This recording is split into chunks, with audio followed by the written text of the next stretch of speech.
Hello everybody, my name is X Factor, and Greedo wasn't too happy in that first clip. I got the opportunity a couple days ago to fly out to LA to check out the brand new Star Wars Battlefront DLC, the Outer Rim, with Jack Frags, Level Cap Darkness, and a couple other people. Get our hands on. These are 16-player game modes, and this is the new Outer Rim DLC. It's very, very close quarters. Choke points galore, and there's some pretty interesting maps here, because I'm about to get cooked like a cheap steak that's going to get returned to the chef right about now. Not so good. So there's multiple spots on this map that you can actually get cooked on. So obviously you got the big incinerator in the middle, and then anytime you see lava in the floor, that can cook you pretty bad. So one of the first things you're going to notice is it's 4v4. We got Greedo and we got Nien Nunb, and the developers did a really good job with the heroes because they completely rebalanced the vast majority of the heroes. Luke isn't as fast as he was anymore. Darth Vader is much more tanky, as you see Uncle Palpatine connect a couple on the chain lightning there. And Darth Vader, he can actually defend parry now for like 7 or 8 seconds. I think they doubled that time. So they tweaked pretty much everything, and he's just simply more beastly now. So anytime you see Darth Vader, even at range, you have to be careful. You used to wait till his parry was down and just light him up because his parry only lasted 4 or 5 seconds. There you can see kind of like the cooldown there. But again, that full 8 seconds, as you see it slowly ticking down, is absolutely disgusting, and it basically comes back extremely quickly. And this is some of the choke pointiness that can happen in this DLC. So one of the things that I gave back in the feedback session is the nades, the impact. I think was buffed a little bit. If you hit somebody in the face, it's going to bang them out. The splash damage isn't too bad on that, but the barrage is just filthy, especially when you play the new game mode. There's spots on the map that you simply cannot get through. There's 3 or 4 little doorways, and you can do a lot of flanking on these maps, but again, you have to come through a 2 or 3 foot wide doorway. Somebody's going to have pull scan up, and then of course the barrage is just going to be all over the spot, as you see me using my defensive ability right here, trying to bait them into shooting me. And again, it doesn't have to be that player shooting me. It could be somebody else completely, and I could just use their shot and put it into somebody else. So that's the nice thing about having like an 8-second parry. Even I get some damage on a Han Solo, which is great. And learning from my first mistake, my critical mistake, getting cooked in the incinerator in the beginning, I'm going to back off just a little bit there.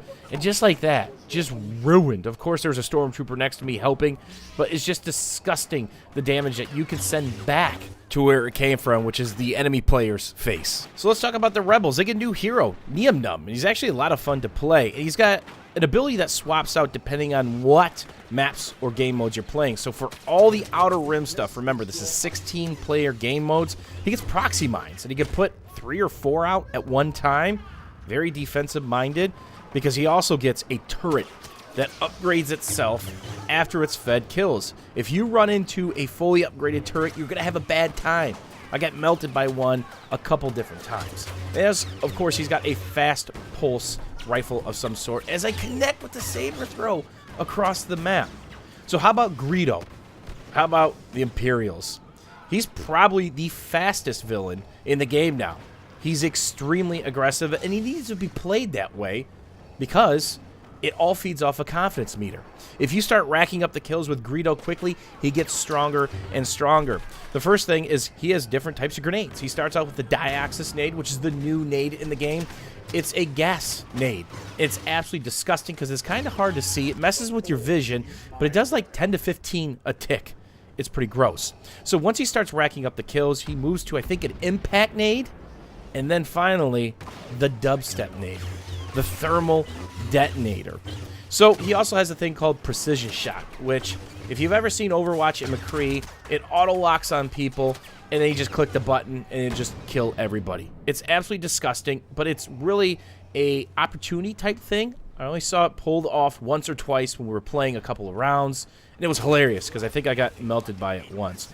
So it's important to know about Greedo. You have to keep killing or his confidence meter goes down, so you start to lose the strength of your abilities. And as mentioned before, the new hero and villain will be available on all the previous game modes and maps for Star Wars Battlefront. So it's going to be interesting to see how that plays out and what people are going to start to favor as their own selections are made based on the map and mode that's being offered up. There are some unique combinations and things that can happen, especially with the new hero and villain. And there's actually some pretty funny stuff that happened.